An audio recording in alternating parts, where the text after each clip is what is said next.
नमः शिवाय। ओम नमः शिवाय। ओम नमः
काशी विश्वनाथ गोवर्धन त्रिकालदर्शी कैलाश के विनाशी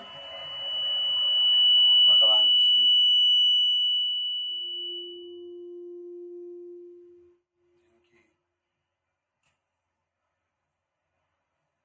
पुनीत पावन पवित्र शिव महापुराण की कथा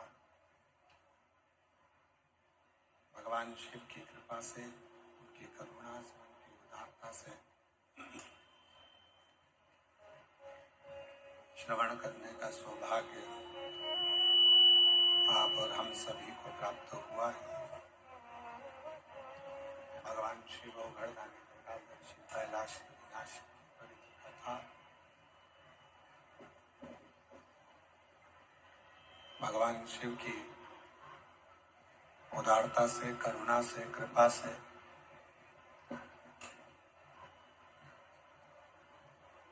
गुरु पूर्णिमा महोत्सव के इस पवित्र पावन अवसर पर 5 दिवसीय शिव महापुराण की कथा एवं गुरु पूर्णिमा महोत्सव का ये दिव्य आयोजन बाबा कुबरेश्वर महादेव की पवित्र पावन भूमि पर आयोजित किया गया। कथा के मुख्य यजमान श्री नेहल प्रज्ञेश पटेल जी,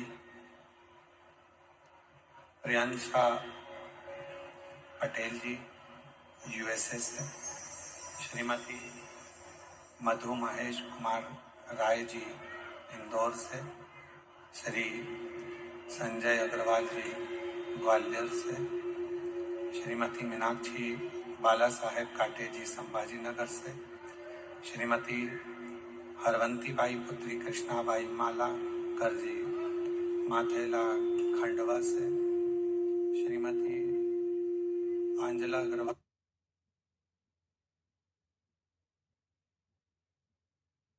दुबई से, श्री जगत सिंह फुलवा सिंह जी मुंबई से, श्री सुभाष चंद्र रक्षा कटियार जी बेंगलोर से, श्री संजय माणिकचंद गौते जी सोलापुर से, श्री राजकुमार एवं श्रीमती पूनम राठौर जी दिल्ली से, श्री सुनीता विनोद कुमार गुप्ता जी अहमदाबाद से, श्रीमती सुनीता विजय केशव शेट्टी जी विजय अनंत केशव शेट्टी जी उमरगा धाराशिव से इस पवित्र कथा के मुख्य यजमान पद ग्रहण किया है। एक बार सभी के लिए जोरदार ताली बजाकर उनके लिए स्वागत। जो ये पवित्र पावन शिव महापुराण की कथा श्रवण करने का सौभाग्य आरोप को मिला है। शंभो शंभो शंभो। और तेरी कृपा बिना नहीं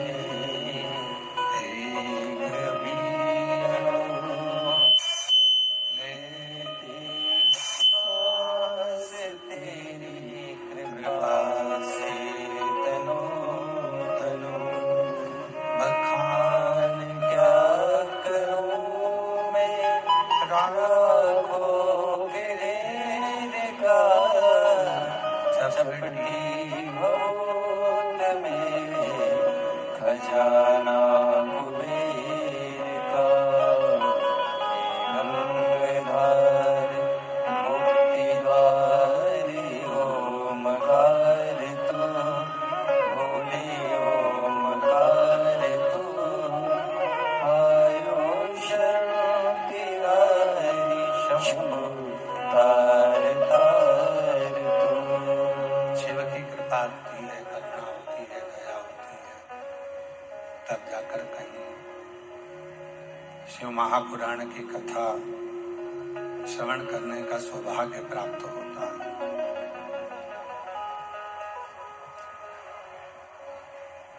क्यों? क्योंकि शिव नाम में संपूर्ण जगत का सुख समाया है। जीवन के जितने सुख हैं वो सब शिव नाम में समाहित है। और ब्रह्मांड की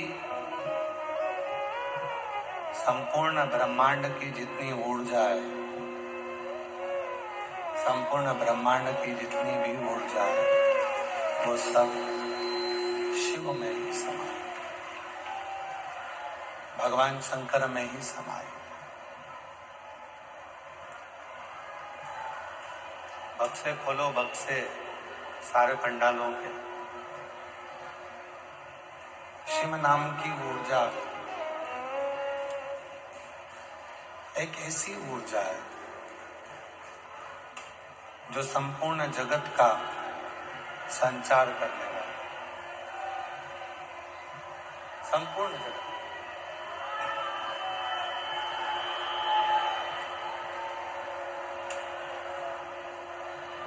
शिव नाम भगवान शंकर का जो नाम है, शिव नाम जो है जिसमें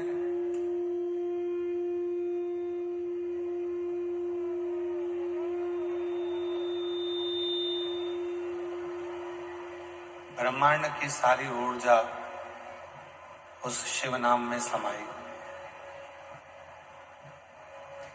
जब संसार का मनुष्य, संसार का मानव 12 ज्योतिर्लिंग के दर्शन करने को जाता है। दुनिया में सारे तीर्थों के दर्शन किए, सारे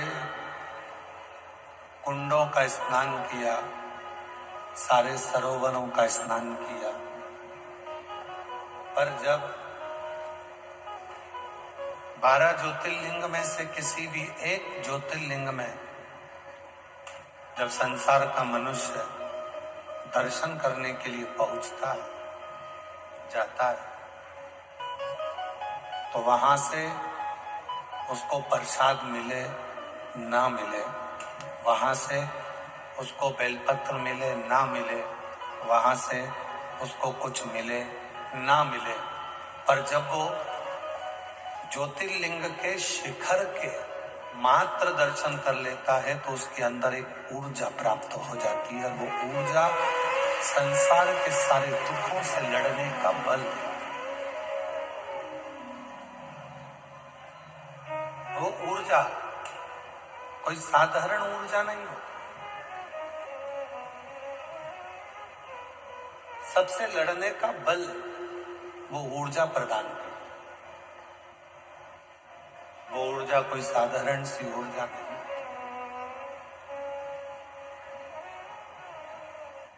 ये मानव का जो जीवन है, मनुष्य का जो जीवन है, हर उम्र में कुछ ना कुछ हमको अच्छा लगता रहा। एक उम्र थी जिस उम्र में माता पिता हमको अच्छे लगते थे। एक उम्र ऐसी आई जिसमें दोस्त अच्छे लगते थे। फिर एक उम्र ऐसी आई जिसमें पत्नी अच्छी लगती थी। फिर एक उम्र आई जिसमें बच्चे अच्छे लगते थे। फिर एक उम्र आई जिस उम्र में बहुएं अच्छी लगती थी।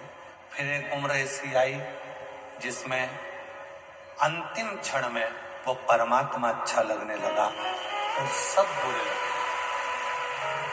कोई उम्र है, बदलाव जीवन का एक नियम है और ये बदलाव चलता ही रहता है, बदलता ही रहता है। पहले माता पिता अच्छे लगते हैं, फिर दोस्त अच्छे लगते हैं, फिर पत्नी अच्छी लगती है, फिर बच्चे अच्छे लगते हैं, फिर बहुएं अच्छी लगती हैं। फिर जब अंत समय आता है, कोई साथ नहीं देता, तब उस परमात्मा की याद आती है, तब फिर वो परमात्मा अच्छा लगने लगता है। और अंत समय प्रभु आना पड़ेगा, वचन दिया निभाना पड़ेगा। आए ना आए प्रभु कबीरा, अंत समय प्रभु आना पड़ेगा, वचन दिया तो निभाना पड़ेगा। अंत समय प्रभु आना पड़ेगा। अंतिम जो क्षण है, अंतिम जो समय है, उस अंतिम क्षण में, उस अंतिम समय में वो परमात्मा का स्मरण याद आता है, वो परमात्मा याद आता है। जो अंतिम क्षण, जो अंतिम समय है, उसमें परमात्मा का स्मरण बना लेते हैं।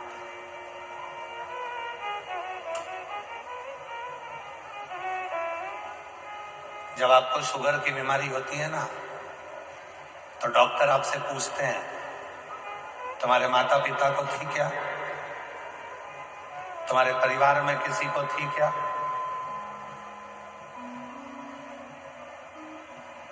मायके में, ससुराल में किसी को शुगर है तो तुम्हारे शरीर में भी शुगर की बीमारी थोड़ी ना थोड़ी आए। बीपी की बीमारी, ब्लड प्रेशर की बीमारी परिवार में किसी को है तो तुम्हारे को थोड़ी ना थोड़ी जरूर आए। थायराइड तुम्हारे परिवार में किसी ना किसी को है तो वो थोड़ा ना थोड़ा तुमको जरूर आए। जब बीमारी पीढ़ी दर पीढ़ी आ सकती है, रोग माता पिता से हमें प्राप्त हो सकता है, तो शिव जी के चढ़ाए गए एक लोटे जल का फल माँ बाप का क्या बच्चों को प्राप्त नहीं हो सकता?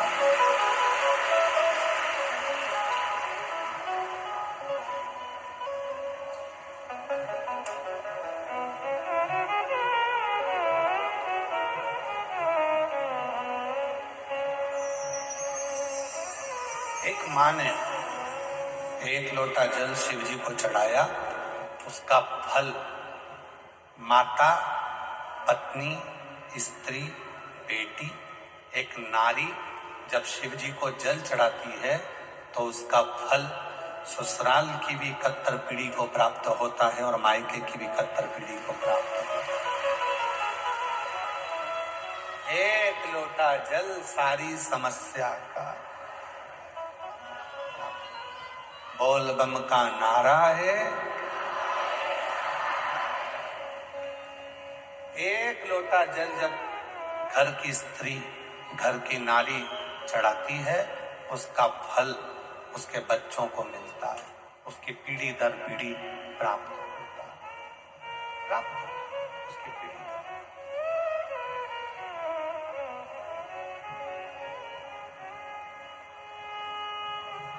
माँ को शुगर थी, बच्चे को आई। पिताजी को शुगर थी, बच्चे को।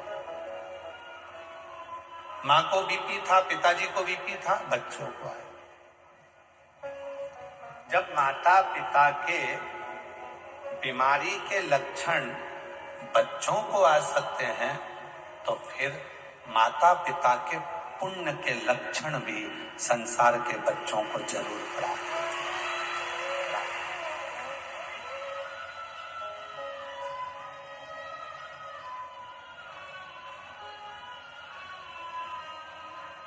सोशल मीडिया पर आकर आप किसी को माँ और बहन की गाली दो, ये अच्छे कुल के या अच्छे घर के संस्कार नहीं हो सकते। ये अच्छे कुल के या अच्छे घर के संस्कार नहीं हो सकते। पर सोशल मीडिया पर आकर आप एक लोटा जल शंकर जी को चढ़ाकर और उसकी रील बनाकर जनमानस को दे रहे हो, आप अपने घर के संस्कार प्रेषित कर रहे हो कि मेरे घर के ये संस्कार है, ये मेरे घर के संस्कार, ये मेरे घर के लोगों ने सिखाया मुझे मंदिर तक जाना, एक लोटा जल चढ़ाना और शिव जी की पूजन करा, आराधना करो, साधना करो। हमको स्मरण में आ रहा है शिवांश तमोली की कथा। तमोली का मतलब मालूम है? यहां बैठे हैं कोई तमोली? बैठे हैं? तमोली चौरसिया, पान लगाने वाले, पान बनाने वाले, और भगवान शंकर के गले में जो सर्प पड़ा है वासुकी, उन्हीं के वंश में ये तमोली आते हैं, ये चौरसिया। हम नमन करते हैं सारे तमोलियों को, सभी चौरसियाओं को हम प्रणाम करते हैं कि आपके कारण मेरे उज्जैन के महाकाल सावन के महीने में भ्रमण के लिए निकलते हैं, उसमें सबसे पहली प्राथमिकता आपकी है, उसमें प्रबल। हमें शिवांश तमोली की कथा स्मरण आती है। एक ऐसा चौरसिया, एक ऐसा तमोली जिसकी पान की दुकान थी।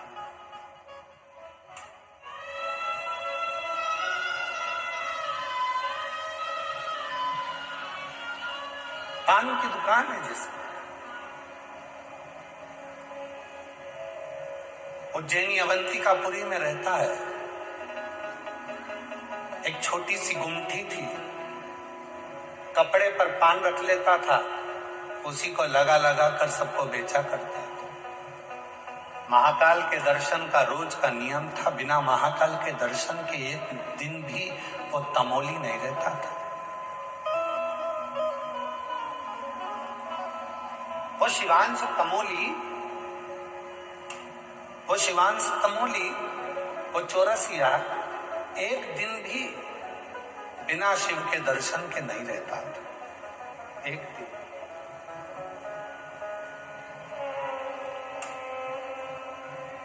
प्रतिदिन बाहर के चोंगे खोलो भाई।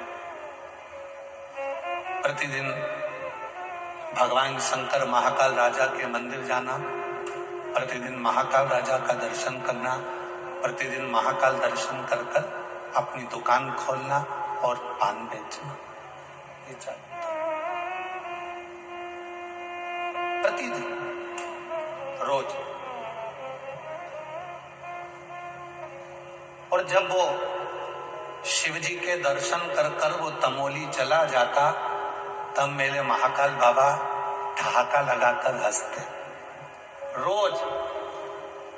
और पार्वती जी उनसे पूछती, जब भी ये तमोली आता है, जब भी ये चौरसिया आता है और ये तमोली पान बेचने वाला तुम्हारे पास आकर दर्शन कर कर जाता है और तुम ठाका लगाकर हंसते हो, तुम इतनी तेज मुस्कुराते हो, क्यों? शिवजी कहते हैं, पार्वती मैं तुझे क्या बताऊं, बोल नहीं सकता मैं कि ये क्यों हंसता। पार्वती जी ने कहा, कालों का काल महाकाल, और जब कालों का काल महाकाल हंसे तो कोई बात साधारण नहीं हो सकती। सत्य बताओ, ये तमोली रोज आता है, दर्शन कर कर जाता है और तुम ठाका लगा कर हंसते हो, क्यों? शिवजी ने कहा, पार्वती ये तमोली एक ऐसा तमोली है, मेरे इतने भक्त मेरा दर्शन करने के लिए आते हैं, सब कुछ ना कुछ मांगते हैं, पर ये तमोली एक ऐसा है जो मुझसे कुछ नहीं मांगता, बस मुझे रोज निमंत्रण देकर जाता है कि एक बार मेरी दुकान पर पान खाने जरूर आना।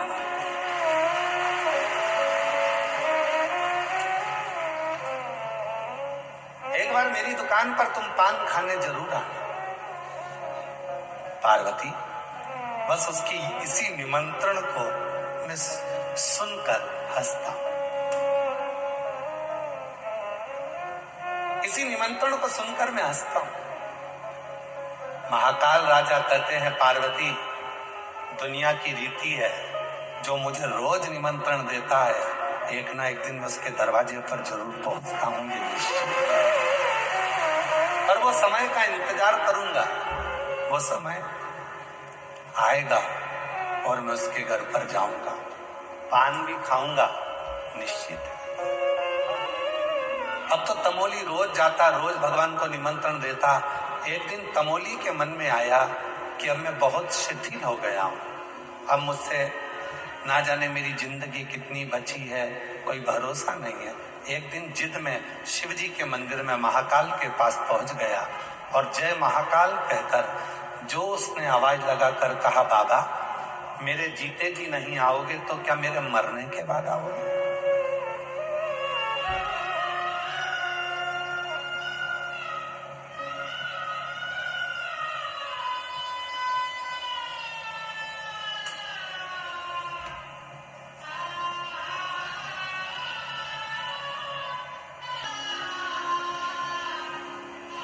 भोले नाथ सुनो मेरी अर्जी सुनो,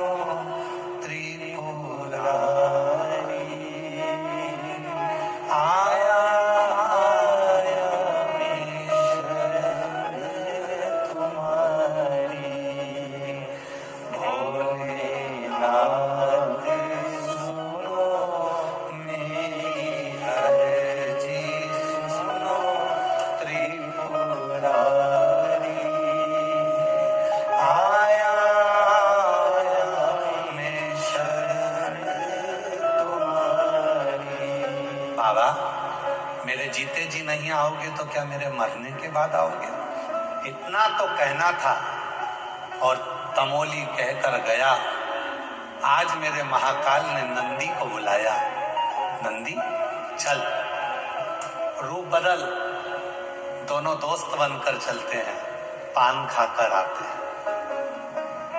तमोली की दुकान पर आज मेरा महाकाल पहुंच गया।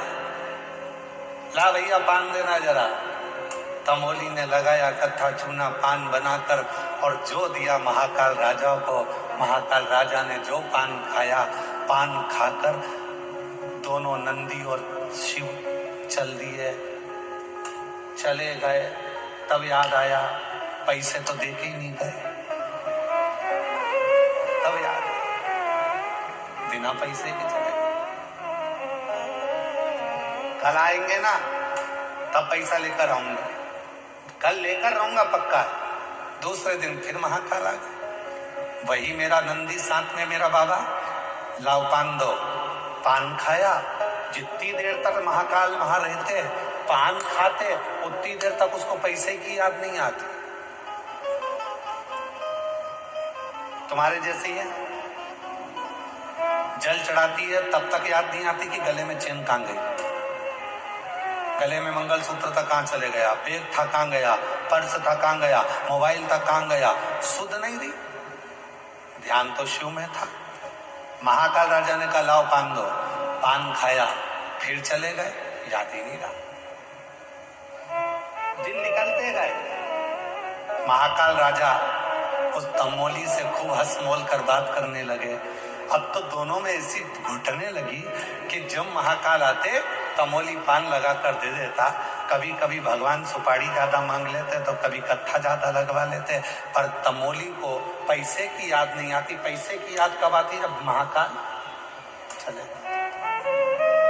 आज तमोली के पिताजी आ गए और तमोली के पिताजी आए और आकर बोले वो खाकर चले जाता है तो उससे पैसा नहीं मांगता है। कल अगर पैसा नहीं मांगा तो सोच लो, और अगर उसके पास पैसा नहीं हुआ तो कुछ गिरवे रख लेना, ठीक है। अब कल जैसे ही महाकाल राजा आए और मेरे महाकाल बाबा ने आकर कहा लाओ जरा पान दो, पान खाया और खाते से ही तमोली तो ध्यान भूल गया था, पर उसके पिताजी सामने खड़े होकर हाथ हिला रहे थे।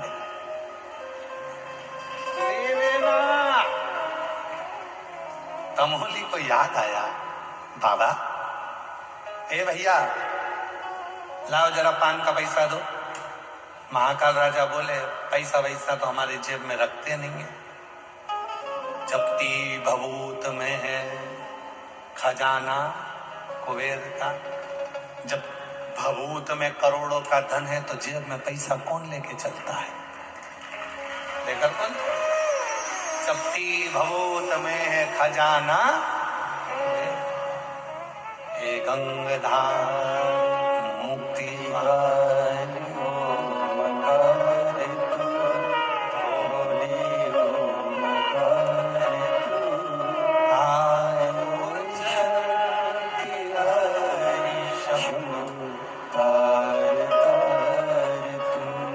अवंतिका नरेश भगवान उज्जैनी के राजा मेरे काल अधिपति महाकाल राजा स्वयं कह रहे हैं मेरी जेब में तो कुछ है नहीं, क्योंकि मेरे पास जेब ही नहीं है, पैसा वैसा नहीं है। अब पिताजी इशारा कर कर कह रहे पैसा नहीं हो तो दूसरी चीज रखवा लेना, गिरवे रखवा ले।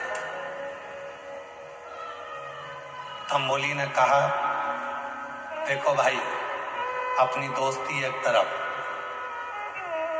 पैसा नहीं है तो कुछ ना कुछ तुम्हें रखना पड़ेगा।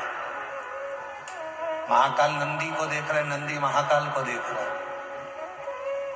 महाकाल बाबा ने कहा लो ये एक कपड़ा है तुम अपने पास रख लो, इसी को रख लो। मेरे बाबा ने अपने अंग का वस्त्र तमोली को दे दिया। रतन जड़े थे, हीरे जड़े थे, मोती लगे थे, कोई परखैया उसको परख सकता था कि उसमें कितने रतन थे, कितने हीरे थे, कितने मोती थे। अब तमोली के पास तो वस्त्र आ गया। पंडित जी ने सुबह मंदिर खोला। जैसे अवंतिका नाथ उज्जैनी नरेश महाकाल का जैसे मंदिर खोला तो जो कपड़ा करोड़ों का था वो कपड़ा मंदिर से गायब था। सूचना मिल गई कि महाकाल के मंदिर में कोई चोरी हो गई है और कपड़े चले गए हैं महाकाल राजा के। अग्नि की तरह बात पूरी अवंतिका में पहुंच गई कि महाकाल राजा का कोई कपड़ा चोरी चले गया, कोई चोर आया था, कोई चोर आया। बात चलते चलते चलते चलते चलते चलते तंबोली की दुकान पर पहुंच गई कि तुम्हें मालूम है महाकाल राजा के मंदिर में उनका कपड़ा चले गया चोरी। कपड़ा? हाँ, तो कपड़े में ऐसा क्या था? करोड़ों का कपड़ा, रतन जड़े थे, मोती लगे थे, नीला कलर का था, नीचे केसरिया बॉर्डर थी, उसमें रतन माणिक लगे थे, सोने के तार लगे थे। उसने जो सुना नीला रतन जड़ा पीली बॉर्डर, वो तो मेरे पास है, वो तो मेरे पास है। पर मुझे तो दूसरे देकर गए थे। तमोली को लगा जरूर वो दोनों चोर होंगे, चुरा कर लाते थे, पान खाते थे और मुझे देकर चले गए। तमोली उस कपड़े को लेकर महाकाल के मंदिर में पहुंच गए। कहा महाराज जी ये कपड़ा सब दूर ढूंढा जा रहा है, ये तो मेरे पास है, तुम्हें किसने दिया? तो कहा कोई दो रोज मेरे यहाँ पान खाने आते थे, पैसे मांगे तो नहीं दिए, उन्होंने ये कपड़ा दे दिया। कपड़ा दे दिया? हाँ। ये कपड़ा दिया? हाँ। बात पहुंची कारागार में, तमोली को बंद करने लगे कि इसने ही ये कपड़ा चुराया होगा। जैसे ही कारागार में बंद करने वाले थे इतने में भगवान तमोली ने महाकाल राजा से कहा बाबा मैंने तो तुमसे एक ही बार कहा था कि मेरा पूरा हिसाब कर जाओ, तुमने ऐसा हिसाब करा कि मुझे कारागार में पटक दिया। अब छुड़ाओ आके। महाकाल राजा मंदिर से बाहर निकले, कारागार के बाहर खड़े होकर कहते हैं ये मेरा ही भक्त है, मैंने ही अपना वस्त्र इसी को दिया। मेरा भक्त छुड़ा दिया। मेरे महाकाल बाबा जाने लगे। तमोली ने पीछे से आवाज लगाया रुक जा, हिसाब तो बराबर कर जा, हिसाब बराबर करो पहले। शंकर भगवान लौट कर आए नंदी के साथ में। तमोली बोल क्या हिसाब बराबर करूं, कितना धन दूं, कितना वैभव दूं? तमोली ने कहा हिसाब बराबर करने में केवल एक वर दे दो। जैसे आज मेरे लिए आप यहाँ आए हो, श्रावण का जब महीना हो, प्रत्येक जीव के कल्याण के लिए आप अवंतिका नरेश बाहर निकल कर आए।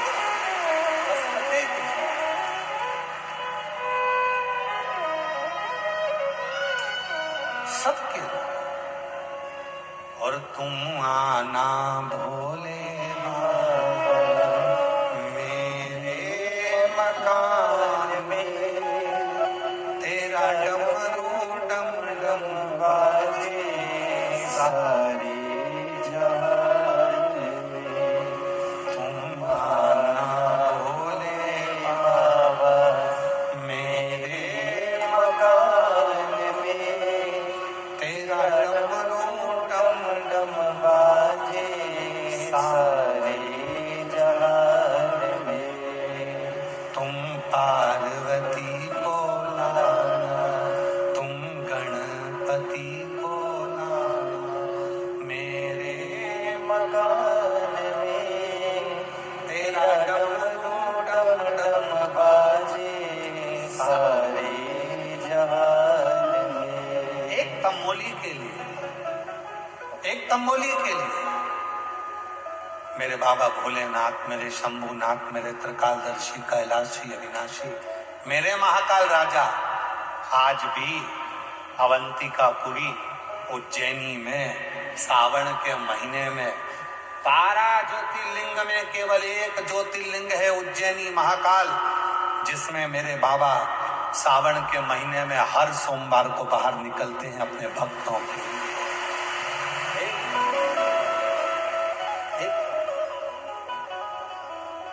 क्या चाहिए शिव जी को?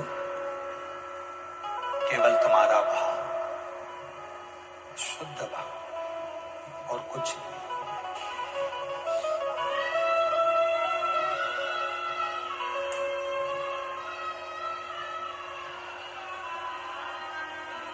आप सबको मालूम है शिव जी का एक नाम है लकुलेश्वर महादेव। सभी लोग बोलो साथ में, लकुलेश्वर महादेव। शिव जी का एक नाम है लकुलेश्वर महादेव, जिसमें भगवान शंकर अपने हाथ में एक छड़ी रखे और एक हाथ में उनके ज्वाला है, अग्नि है।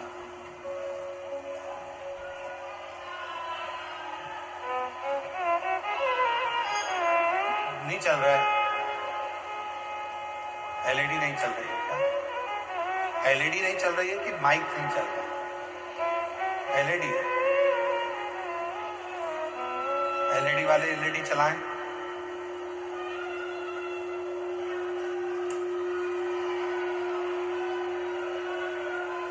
थोड़ा आवाज क्लियर करो, गूंज बहुत रहा है, आवाज ठीक नहीं आ रहा।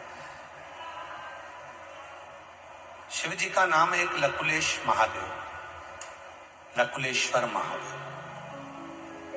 शिव जी के हाथ में एक हाथ में छड़ी है, दूसरे हाथ में अग्नि है।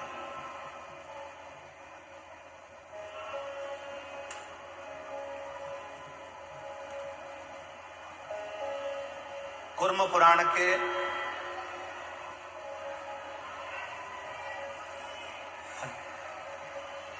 आवाज नहीं आ रही है, आवाज गूंज रही है। भाई हम बोल रहे हैं, आवाज क्लियर नहीं।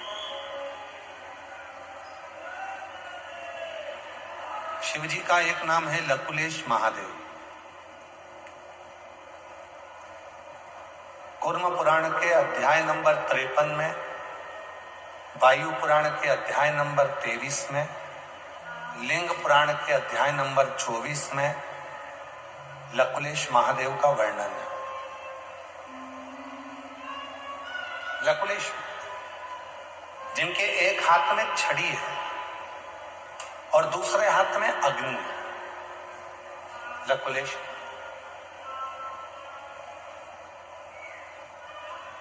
जिस समय पर डॉक्टर बोल दे कि ये बीमारी तुम्हारे शरीर में प्रवेश कर गई है और इस बीमारी का कोई हल नहीं है,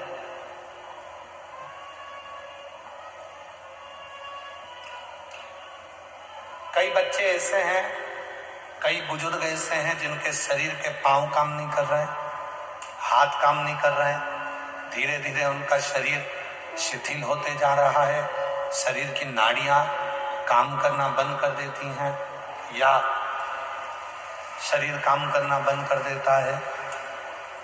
उनके लिए लकुलेश्वर महादेव का स्मरण बहुत जरूरी है। एक हाथ में छड़ी है लकुलेश महादेव और एक हाथ में अग्नि है। थोड़ा सावधानी से सुनिएगा, बड़ा सुंदर प्रसंग।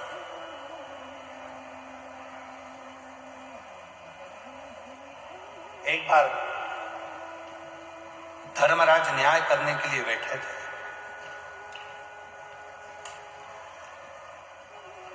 और धर्मराज न्याय करने पर जब बैठे थे, सारे देवताओं के जितने भी भक्त प्राण छोड़कर जा रहे थे उनके साथ निर्णय हो रहा था। एक महाकाल का भगत था, शिव का एक भक्त था, भगवान शंकर का एक भक्त, कुछ नहीं करता था, कुछ केवल एक काम करता था।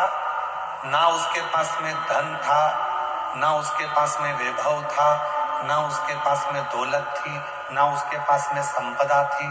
केवल एक काम करता था, शिव का जो शिवलिंग मिल जाता था उस शिवलिंग के चारों तरफ सफाई कर देता था, साफ कर देता था।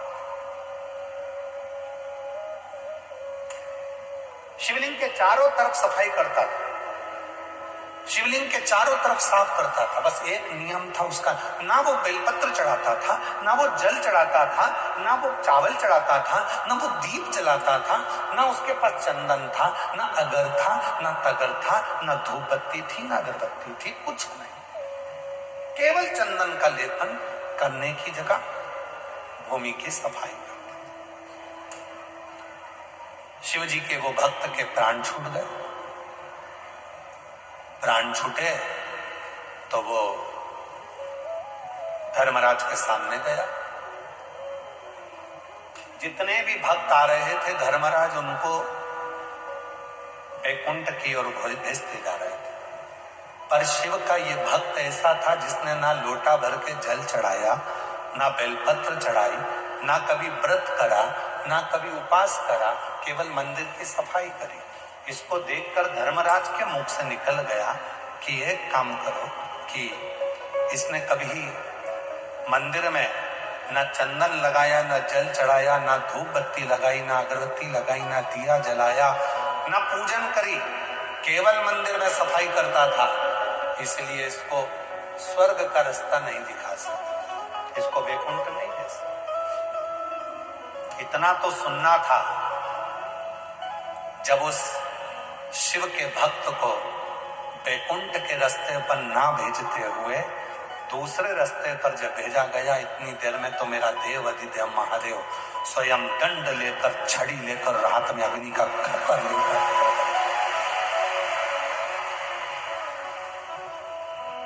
धर्मराज, मेरे भक्त का निर्णय करने के लिए तुझे नहीं बिठाया। सुनो धर्मराज, सुनो धर्मराज, 33 कोटि देवताओं के जितने भक्त हैं उनका निर्णय तुम करोगे। दुनिया के सारे जीवों का निर्णय तुम करोगे, पर शंकर के मंदिर के दरवाजे के सामने से भी अगर कोई निकल कर चले जाए, उसका निर्णय केवल मैं करूंगा, कोई दूसरा।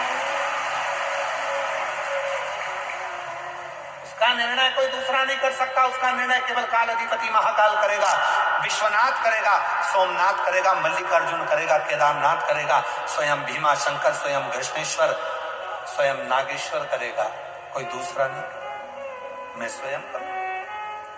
धर्मराज काल अधिपति महाकाल के हाथ जोड़ लिए, भगवान शिव के हाथ जोड़ लिए, और शिव जी के हाथ जोड़कर धर्मराज ने कहा, प्रभु आज आप छड़ी लेकर, दंड लेकर हमारे पास में आए हो, आज के बाद कोई शिव के मंदिर के सामने से अगर भूल से भी निकल कर चला जाएगा, उसको मैं कभी जिंदगी में नरक का रास्ता नहीं दिखाऊंगा, उसको वैकुंठ का ही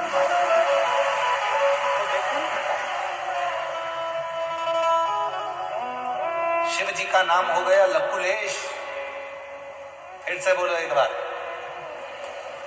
लकुलेश महादेव, लकुलेश्वर महादेव। कूर्म पुराण के अध्याय नंबर 53 में, वायु पुराण के अध्याय नंबर 23 में, लिंग पुराण के अध्याय नंबर 24 में लकुलेश्वर महादेव का वर्णन आता है। स्कंद पुराण के अवंतिका खंड में भी लकुलेश्वर महादेव का वर्णन आता है। अगर स्कंद पुराण पढ़ोगे तो उसमें अवंतिका खंड में भी लकुलेश्वर महादेव का वर्णन आता है। लकुलेश्वर शिव जी का एक ऐसा नाम, जब शरीर की कोई नस, कोई नाड़ी चौक हो जाए, पांव ना चले, हाथ ना चले, शरीर शिथिल हो जाए, डॉक्टर कह दें कि इस बीमारी का कोई हल नहीं है, तब आखिरी में लकुलेश्वर महादेव का स्मरण करा जाता है। लकुलेश्वर 7 दुर्वा ली जाती है, 7 दुर्वा, छोटी छोटी 7 दुर्वा ली जाती है। और थोड़ा ध्यान देना, ये भगवान शंकर का शिवलिंग है। एक बेलपत्र, 7 दुर्वा। बेलपत्र को शंकर जी के ऊपर चढ़ाओ तो उस डंडी का मुख, बेलपत्र की डंडी का मुख जहां से जल बहता है उस ओर होना चाहिए। शिव जी के ऊपर जरा समझिएगा, इस तरह से उस बेलपत्र को चढ़ा दिया जाता है। डंडी का मुख जहां से जल बहकर जा रहा है उस ओर रखा जाता है। डंडी का मुख जहां से पानी बहकर जा रहा है। और जो 7 दुर्वा है, उन 7 दुर्वा को भगवान शंकर के 7 स्थान पर, शिवलिंग पर ही जहां मां जगतजननी का हस्त कमल है, पीठी का, 7 स्थान पर 7 दुर्वा को शिवलिंग से स्पर्श करते हुए वहीं पर या तो टिका दो, या तो इस तरह से टिका दो 7 जगह पर, या नीचे रख दो। धीरे धीरे 7 बार उन्हीं दुर्वा पर जल समर्पित करना है और बेलपत्री और 7 दुर्वा को लकुलेश्वर महादेव का नाम लेकर आना है। और जिसके डॉक्टर कह दे कि इसके शरीर में कोई दवाई भी दे दो तो काम नहीं करेगी, ये शरीर चलेगा नहीं, अगर लकुलेश्वर महादेव का नाम लेकर एक एक दुर्वा 1-1 घंटे के अंदर उसको खिलाएं और आखिरी में वो बेलपत्र चबा चबा कर खिलाना प्रारंभ करें, एक ना एक दिन लकुलेश्वर महादेव उसको चबाता ही। लकुलेश्वर महादेव, एक हाथ में छड़ी है मेरे देवाधिदेव महादेव के और दूसरे हाथ में अग्नि का खप्पर है मेरे महादेव।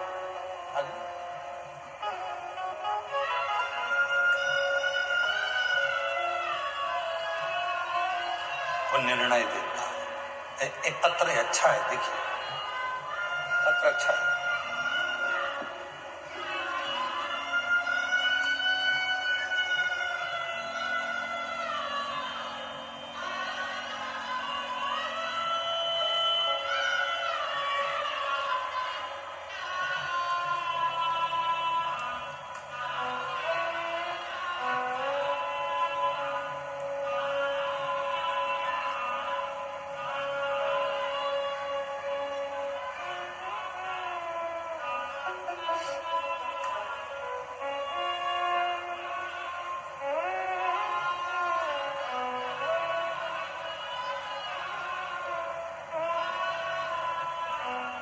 मेरा नाम बीना राठौड़ है, मेरे पति का नाम महेश राठौड़ है। मेरा मोबाइल नंबर ये है। गुरुजी, हम गुजरात के जूनागढ़ शहर से हैं। हम गुजरात के जूनागढ़ शहर से आए हैं। गुरुजी, अप्रैल 2024 में, अगस्त 2024 में मेरे पति को कैंसर की बीमारी हुई। गले के और हृदय के पास में अन्न की नली में गठान हो गई, जो कि कैंसर की। डॉक्टर के अनुसार 3rd स्टेज का कैंसर था। 3rd स्टेज का कैंसर था। डॉक्टर ने कहा रेडिएशन कराना पड़ेगा, कीमो लेना पड़ेगा। उसके बाद भी वो ठीक नहीं हुआ। इलाज चलता रहा पर कोई आराम नहीं मिला। तब मेरी सहेली ने कहा, सीहोर वाला बाबा कथा कहता है, उसका रुद्राक्ष अगर सीहोर से लाया हुआ हो और जल में गलाकर शिव जी को चढ़ाकर उस जल को अगर लिया जाए तो बाबा सुनता जरूर। बाबा की ऐसी कृपा हुई, हम सीहोर आए, यहाँ से जल रुद्राक्ष लिया और उसको तांबे के कलश में गलाकर शिव जी को चढ़ाकर उस रुद्राक्ष के जल को पिलाने लगे।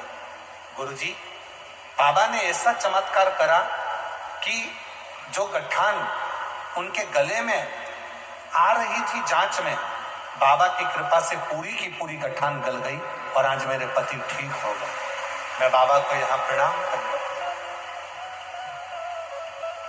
कहीं बैठे हो तो आ सकते हैं, कहीं बैठे हो तो आ सकते हैं। एक शिव पर, शिव के नाम का उच्चारण,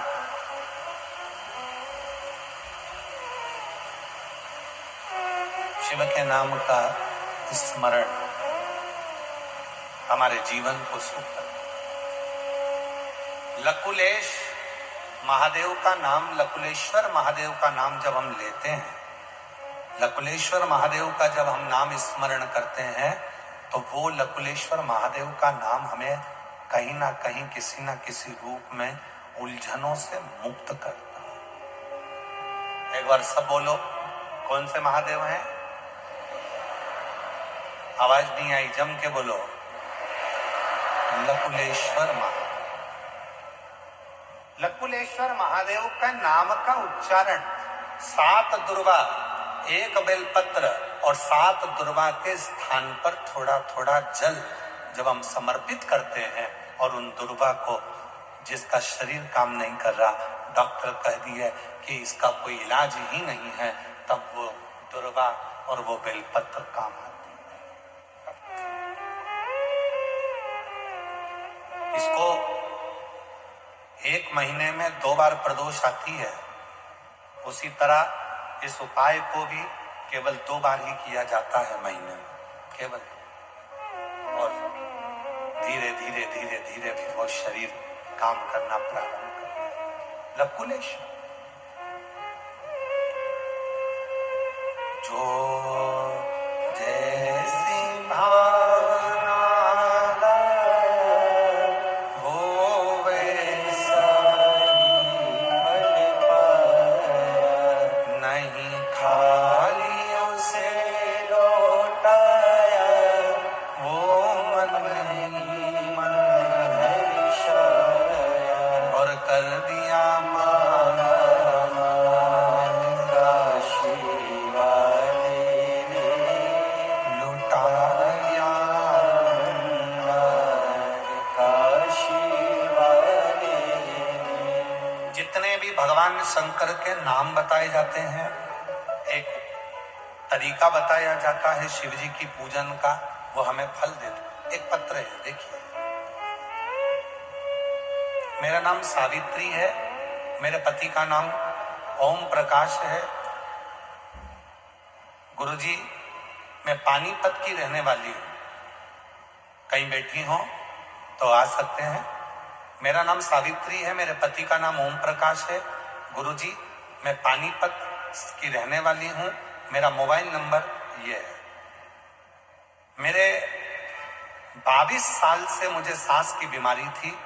बाबा का जल चढ़ाकर आज बाबा ने मुझे पूर्ण तरह से ठीक कर दिया। गुरुजी, 25 साल से पति को 25 साल से सोराइसिस की बीमारी थी। गुरुजी, मेरे पति को 25 साल से सोराइसिस की बीमारी थी। पानीपत के सारे डॉक्टरों का इलाज करवाया, ठीक नहीं हुए।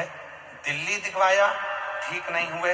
हर जगह का हम इलाज करा कर थक गए, पर 25 साल से वो बीमारी ठीक नहीं हुई, सोराइसिस। तब आपकी कथा टीवी पर सुनी और आपने कहा प्रदोष की कावड़ भराती है सीहोर की। सीवन नदी का जल लेकर हमने बाबा की कावड़ चढ़ाई और उस जल को पति को यहीं पर पति के शरीर पर लगाया। थोड़ा जल लेकर गए, रोज शरीर पर लगाया। आज बाबा को धन्यवाद देने के लिए आई हूं। मेरे पति की 25 साल की बीमारी ठीक हो गई। आज मेरे पति, मैं बाबा को प्रणाम करने के लिए। मेरा नाम सावित्री है, मेरे पति का नाम ओम प्रकाश है, पानीपत के रहने वाले हैं। मेरा मोबाइल नंबर ही है। मैं बाबा को प्रणाम करने के लिए आई।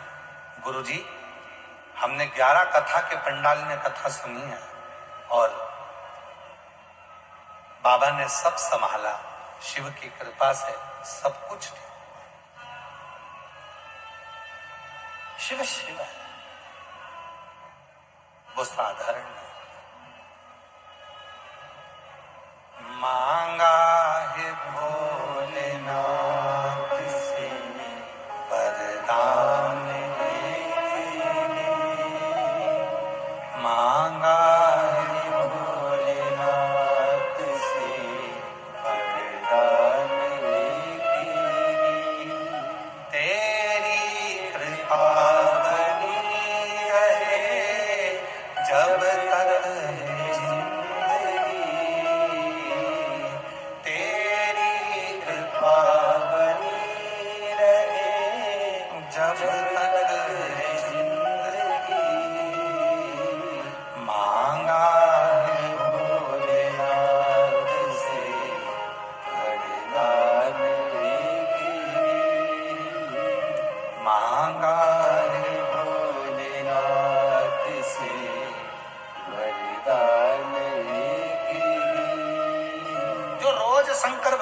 पर जल चढ़ाकर उसका आचमन करते हैं, उसका फल मिलता है। कह दो दुनिया वालों से, हम सुबह दवा नहीं, शिव पर चढ़े हुए जल को दवाई के रूप में पीकर निकलते हैं। कह दो दुनिया वालों से, हम दवा नहीं, हम महादेव की दुआ लेकर निकलते हैं। कह दो दुनिया वालों से, हम दवा नहीं, हम शिव का चढ़ा हुआ जल जो कायिक, वाचिक और मानसिक तीनों तापों को समाप्त कर देता है, उस जल को लेकर निकलते हैं। वो साधारण है, वो साधारण नहीं है।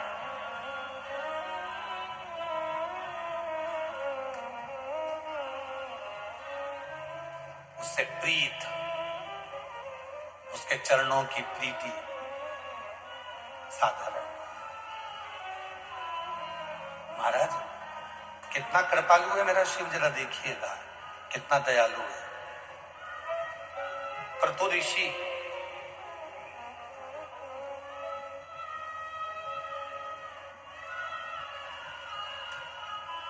जिन ध्रुव महाराज ने भगवान श्री हरि का भजन करा, जिन ध्रुव महाराज ने बाल्यावस्था में भगवान श्री हरि का दर्शन करा, जिन ध्रुव महाराज 4 वर्ष की अवस्था में भगवान नारायण की गोद में बैठ गए थे, वो ध्रुव महाराज को कुरुतु ऋषि ने भगवान नारायण के भजन में लगाया था। और एक दिन ऐसा आ गया कि कुरुतु ऋषि ने ध्रुव महाराज को जो भजन में लगाया था और उनके पुत्र को उत्कल को भी भजन में लगाया था, वो उत्कल एक दिन मार्ग से निकल कर जा रहे थे।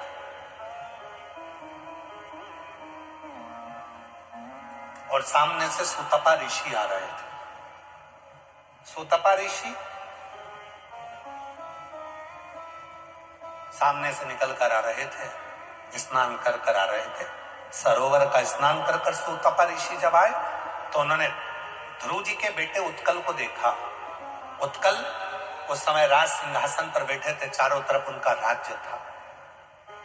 थोड़ा सा कुछ बात संवाद हुआ और सुतपा ब्राह्मण ने उत्कल, ध्रुव जी के बेटे उत्कल को श्राप दे दिया,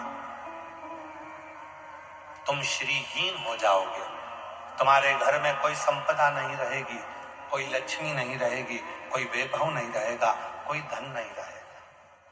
सुतपा के चरण पकड़ लिए उत्कल, हे ब्राह्मण देवता, तुम ऐसा श्राप दे रहे हो कि मेरे घर में धन नहीं होगा, श्रीहीन हो जाऊंगा, वैभव नहीं होगा। मैं तुम्हारे चरण पकड़ता हूं, मैं अगर धनहीन हो गया, मेरी पूरी प्रजा भूखों से मर जाएगी, भूखी रह जाएगी, उसको अन्न कहां से आएगा। सुतपा ब्राह्मण ने कुछ नहीं कहा और चल दिया। उत्कल बड़े दुखी हो गए, किसके पास जाऊं, किससे कहूं,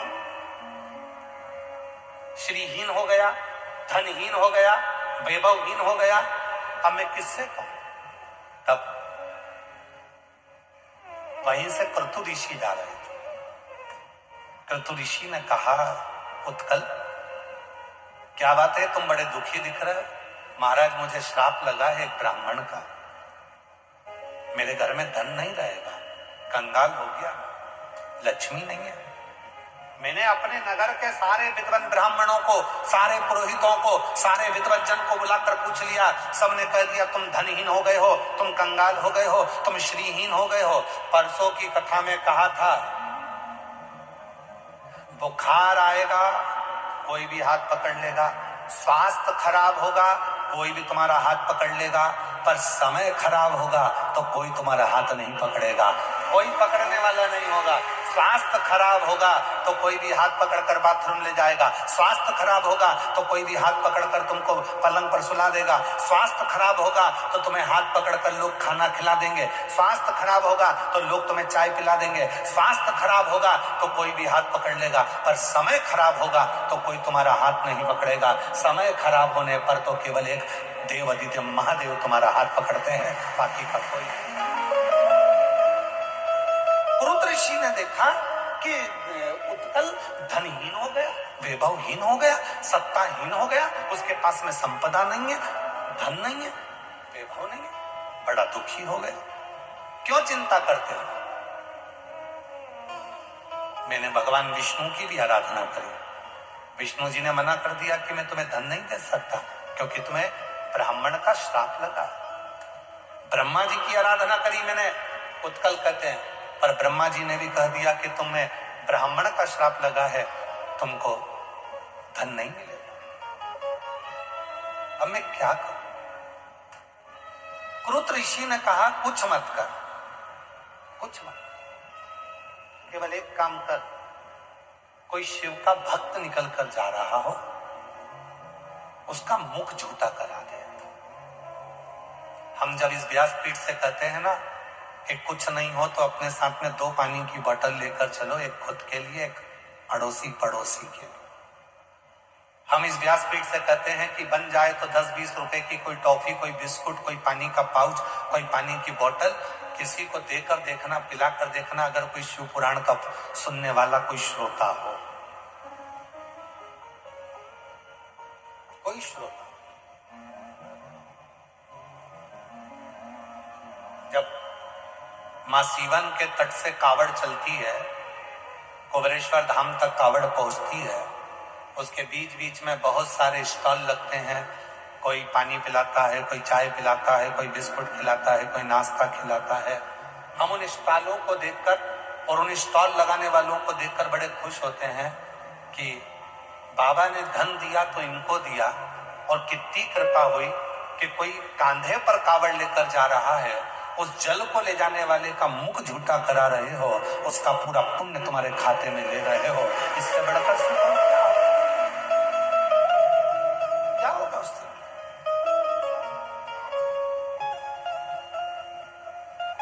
लोग कहते हैं, सीवर वाला बाबा कहता है कि कथा में मुख झूठा कराओ, टॉफी खिला दो, बिस्कुट खिला दो, पानी पिला दो, कुछ खाने पीने का घर से आ रहे हो तो 2 रोटी ज्यादा बनाकर अचार का मसाला लगा कर ले आओ, अपनी अड़ोसन पड़ोसन धड़ोसन को दे दो, कथा में उसका मुख झूठा करो। उसका फल क्या है? ध्रुव जी महाराज के बेटे उत्कल जो राज्य सिंहासन पर थे, सुतपा ब्राह्मण के श्राप द्वारा धनहीन हो गए, वैभवहीन हो गए, सत्ताहीन हो गए, धन चले गया, संपदा चली गई, सारा श्री चले गया, कुछ भी नहीं बचा, सारा वैभव चले गया, सारा धन चले गया, बड़े दुखी थे, मेरा नगर कैसे खाएगा, क्या होगा? तब क्रुत ऋषि ने कहा एक काम करो, जब भगवान नारायण ने कह दिया कि ब्राह्मण का श्राप लगा है, मैं कुछ नहीं करूंगा। ब्रह्मा जी ने कह दिया ब्राह्मण सुतपा ब्राह्मण का श्राप लगा है, मैं कुछ नहीं करूंगा। इंद्र ने मना कर दिया, लक्ष्मी ने मना कर दिया, सबने मना कर दिया। तब एक दरवाजा खुला है, वो देव अधिदेव महादेव का दरवाजा खुला है। तू एक काम कर, कोई शिव का भक्त जा रहा हो, कोई शंकर का उपासक जा रहा हो, कोई शिव की शरणागति का भक्त जा रहा हो, कोई शंकर की भक्ति में डूबने वाला हो, उसका मुख झूठा करा दे, उसका मुख झूठा करा।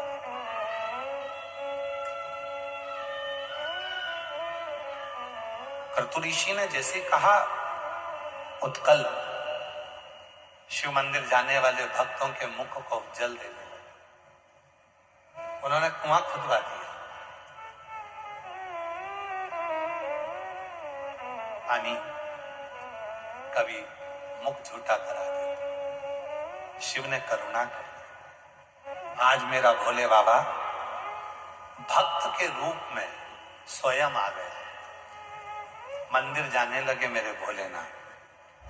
जाते जाते उत्कल ने हाथ जोड़कर कहा, ओ भैया बिना पानी पिए जा रहे हो? शिव जी बोले मेरा तो पेट भरा है, मुझे प्यास नहीं लगी है। भैया मुख झूठा ही कर लो, बर्तन झूठा हो जाएगा तो मैं साफ कर लूंगा, मेरी किस्मत चमक जाएगी। उत्कल ने कहा कि बर्तन ही झूठा कर दो। आज बड़े बड़े घरों में होता क्या है, लोग बर्तन झूठा करने से कि इतने बर्तन झूठे कर दिए, वो आएंगे चाय पिएंगे, बर्तन झूठे हो जाएंगे, कौन मांझेगा? उनका बाप आकर मांझेगा, उनका पिताजी आएगा, उनका भाई आएगा, शिव महापुराण की कथा में, विष्णु पुराण की कथा में, अग्नि पुराण की कथा में, ब्रह्म वैवर्त पुराण में स्पष्ट करा है, जिसके घर में आए हुए अतिथि के मुख से झूठे करे हुए बर्तन रखाते हैं, उस घर का सारा दोष, दुख, तकलीफ, कष्ट सब दूर होता चलेगा।